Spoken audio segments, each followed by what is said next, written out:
On Christmas Eve, when the city was glowing, with lights and families, hurried through the snow carrying gifts and laughter, Daniel Carter stood alone in the empty lobby of the tallest glass building downtown, holding a thin white envelope that had just destroyed his life.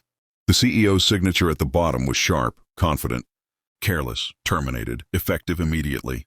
No severance, no apology. After 12 years of loyalty, sleepless nights, and ideas that built half the company's success, Daniel was fired like trash because profits were down, because shareholders needed a sacrifice, because Evelyn Cross needed someone weaker than her to blame.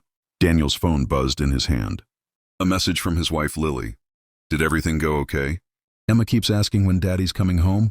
He didn't answer.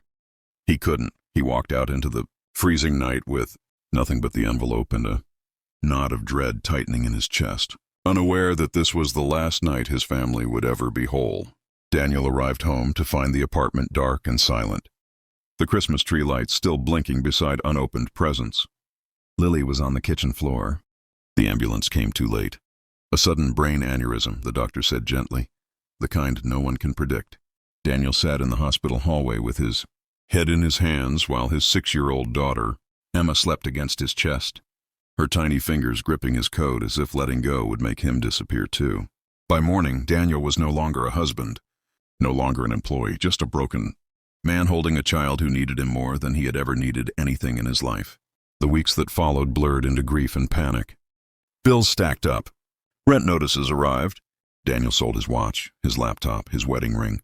Emma stopped asking where Mommy was and started asking why.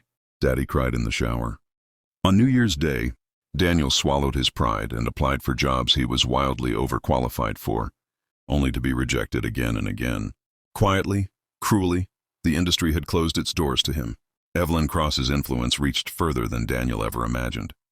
She didn't just fire people, she erased them. One night, while searching through old files on his backup drive, Daniel found something he never should have seen. Years earlier, while leading a data integration project, he had been given temporary access to the company's internal financial systems. At the time, he'd noticed irregularities, offshore accounts, shell corporations, inflated vendor invoices, but he'd buried the concern under loyalty and exhaustion. Now, with nothing left to lose, he looked again. And what he found made his hands shake. Evelyn Cross wasn't just corrupt. She was committing large-scale financial fraud, laundering money through subsidiaries Daniel himself had helped design. The company's success was built on a lie. For the first time since Lily's death, something stirred inside him. Not hope, not revenge, responsibility.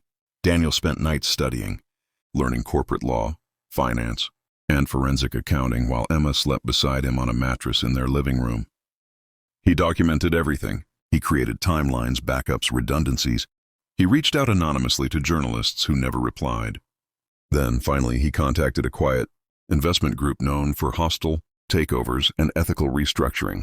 They listened, carefully, skeptically, until Daniel showed them the proof. The plan took 2 years. 2 years of silence. 2 years of working night shifts, driving delivery trucks, tutoring online, surviving on 4 hours of sleep. 2 years of pretending he was defeated while building something far more dangerous than anger. Emma grew older, stronger. Daniel grew sharper, colder, and when the time was right, he pulled the trigger. The expose hit on a Monday morning. Markets panicked. Investors fled. Regulators froze assets. Within 72 hours, Evelyn Cross's company stock collapsed. The investment group Daniel had partnered with moved in fast, acquiring controlling interest at a fraction of its former value.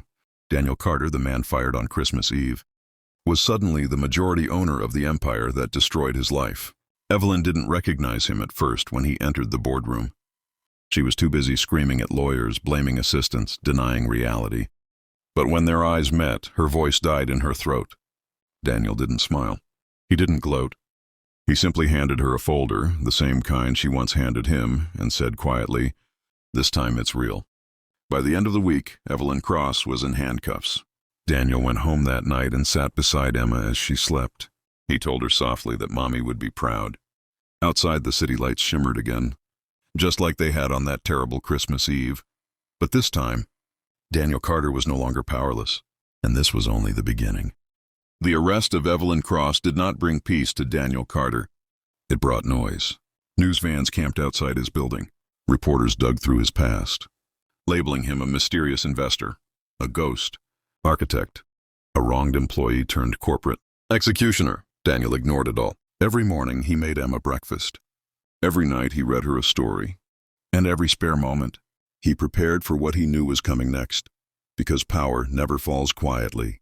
And people like Evelyn Cross never accept defeat without trying to burn everything down.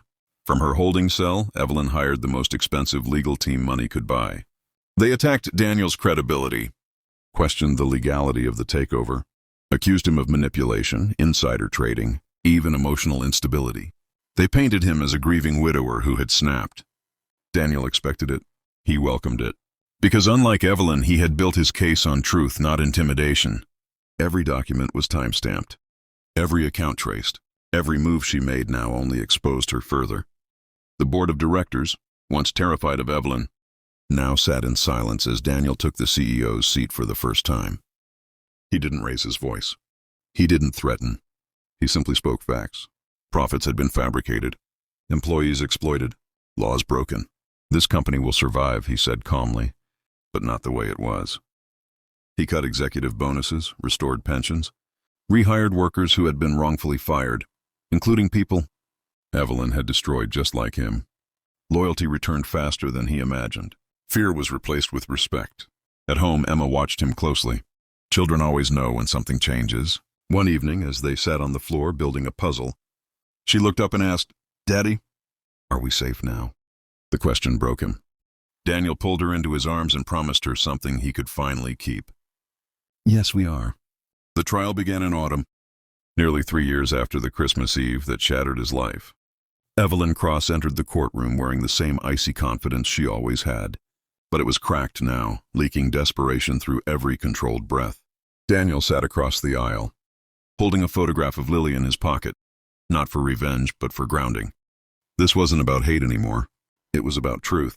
Witness after witness testified. Accountants, former, executives, regulators. The evidence was overwhelming. Offshore accounts, fake vendors, obstruction of justice. When Daniel was called to the stand, the courtroom went silent. He didn't dramatize. He didn't accuse.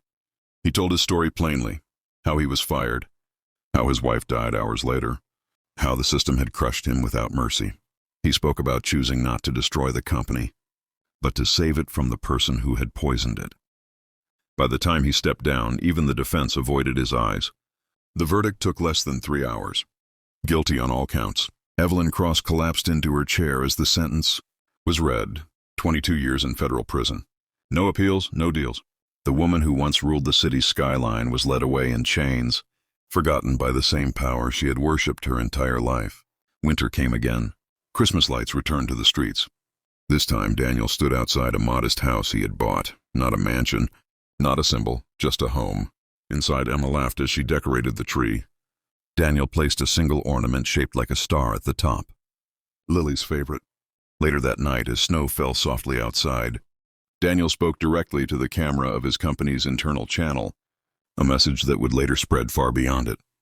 He talked about accountability, about compassion, about how success without humanity was just another kind of failure. And before signing off, he added quietly, "If you're watching this and you feel powerless, don't give up. Sometimes justice just takes time." Daniel Carter never sought revenge.